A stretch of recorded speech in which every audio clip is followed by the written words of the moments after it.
আচ্ছা, এই দিনটি ছিল মালদায় যাওয়ার দিন। মালদায় মাম্মামের ভ্যাকসিন ছিল, তো সেখানে আজকে আমি বলবো ডক্টর রামপ্রকাশ সাহা আরপি মানে সাহা স্যারের চেম্বার সম্বন্ধে। স্যার আগে অন্য একটা জায়গায় বসতেন, ঠিক আছে, স্যার এখন নিজস্ব চেম্বার করে নিয়েছেন আর কি। তো এটা হচ্ছে চেম্বারটার নাম হচ্ছে কিডি কেয়ার, মালদায় গ্লো নার্সিং হোমের ঠিক উল্টো দিকে। স্যারের সম্বন্ধে তো মানে কিছু বলার নেই, যারা স্যারকে চেনেন আর কি তারা সবাই জানেন, আর যারা জানেন না তাদেরকে বলছি যে আমাদের ভারতবর্ষে আমার কাছে লাগে যে যদি 10টা টপ পিটিশিয়ান থাকে তার মধ্যে স্যার একজন। স্যার মানুষ হিসাবে যেরকম একজন ভালো মানুষ, সেরকম ডক্টর হিসাবেও মানে ততটাই উনি ভালো মানুষ।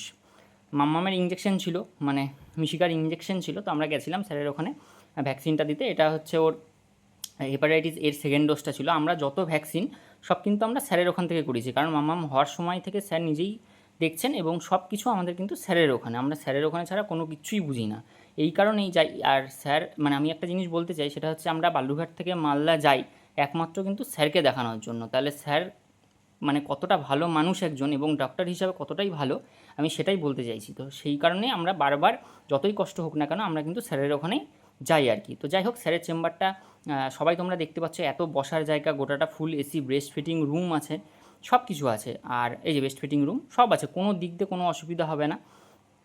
তো এই যে মধুপর্ণা একটু মামামকে হচ্ছে মানে এন্টারটেন করার চেষ্টা করছিল, আর স্যারের ওখানে এত কিছু বাচ্চাদের আছে যে এক্সট্রা করে কোনো কিছুর দরকার পড়ে না। তো যাই হোক, তাও বাচ্চা মানুষ কিছু থাকতেই হয় সাথে।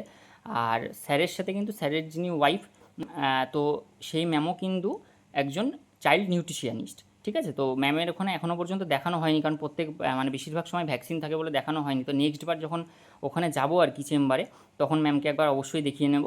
আর এই যে ম্যামের চেম্বার আর স্যারের চেম্বার পাশা, মানে দুটো রুম পাশাপাশি। তো যাই হোক, আমি অবশ্যই বলবো যে বাচ্চাদের জন্য কোথাও যদি দেখাতে হয় তাহলে ডক্টর রামপ্রকাশ সাহা স্যার, এর বাইরে আমরা মানে কোনো কিছু ভাবতেই পারি না। তো যাই হোক, স্যারের চেম্বারটা আজকে মোটামুটিভাবে আমি ক্লিপ নিলাম, ভালো করে নেওয়া হয়নি। এর পরের বার যখন যাব তখন আরেকটু নয় ভালো করে ক্লিপটা নেবো। এই যে স্যারের কাছে, ও খুব দুষ্টু হয়ে গেছে, এখন যেতে চায় না, কিন্তু মানে ও এখন পেছন দিকে সফটওয়্যারসগুলো নেবে। তো এই দেখো একটা ছবি, এটা কিন্তু ওর 12 মাসের সময়, তখন কিন্তু স্যারের কোলে বসে দিব্যি ছবিটা মাম্মাম তুলেছিল। তো যাই হোক, তারপরে স্যারই বললেন আর কি যে নিয়ে বসতে, তখন মধুবর্ণা নিয়ে বসেছে আর কি মাম্মামকে। তো যাই হোক, ছবি টবি তোলা হলো, তোলা হয়ে তারপরে আমরা চলে আসি। আমি একটা কথাই বলবো যে বাচ্চাদের জন্য যদি কাউকে দেখাতে হয় তাহলে অবশ্যই স্যার রাম